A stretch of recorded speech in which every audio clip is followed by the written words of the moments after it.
Sorry মা। Sorry কেন?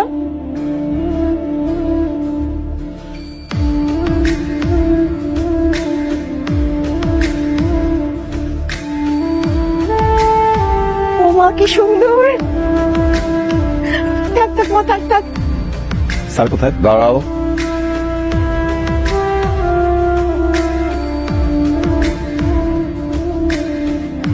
তুই বিয়ে করে ফেলেছিস? দেখো আমাদের বৌমা কত সুন্দর। কথা বলছো তুমি? ছেলের বউর সাথে কথা বলতে দাও। নাম কি? তবে তানহা। আমি তোকে জিজ্ঞেস করেছি, শুনতে দে। নাকি কথা বলতে পারে না? নাম কি? তানহা আঙ্কেল। কোন এলাকায় থাকো? ঢাকায়? গ্রামে থাকে, গ্রামের মেয়া।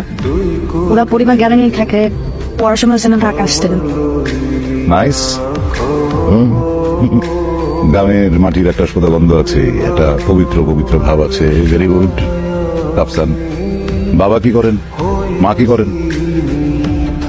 আমার মা নাই, মারা গেছে। আপা আছে। নাম কি বাবা? রহমান মিয়া। রহমান মিয়া। বাড়িটা যেন কোথায় তোমাদের?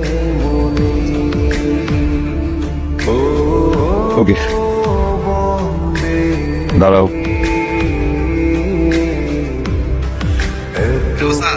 এই তোদের ওখানে ওই কি নাম যেন বাবা? রহমান মিয়া নামে কাউকে চিনিস না? আর ওই যে ওই মধুপুর বাড়ি এত মেয়ে আছে, নাম নাম তানহা।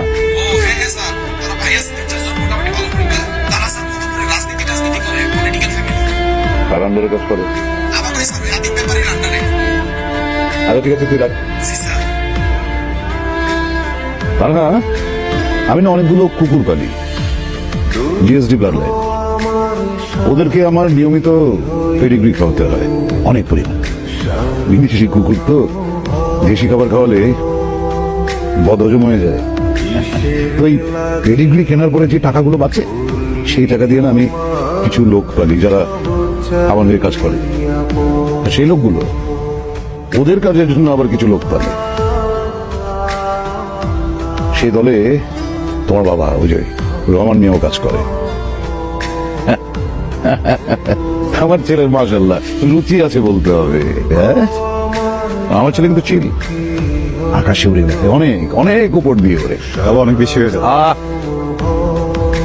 কথা বলছি না আমি, যেটা বলছি, চিলের ধর্ম হচ্ছে অনেক উপর দিয়ে ওরা, কিন্তু চোখ থাকে একদম মাটির দিকে। তুই আমাকে না জানিয়ে একটা মেয়েকে বিয়ে করে এনেছিস আমার বাসায়, এবং এত বড় সাহস তো তুই বাসার ভেতরে পা রাখছিস। হ্যাঁ, বেরিয়ে যা, বেরিয়ে যা আমার বাসা থেকে। Out out.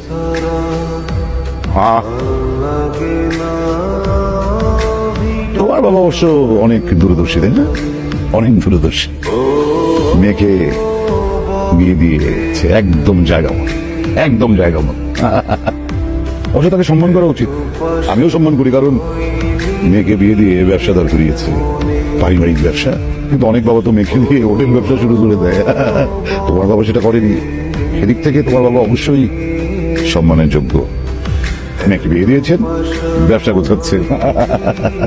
তুমি কিন্তু তোমার বাবাকে কখনো অপমান করবে না এবার। হ্যাঁ,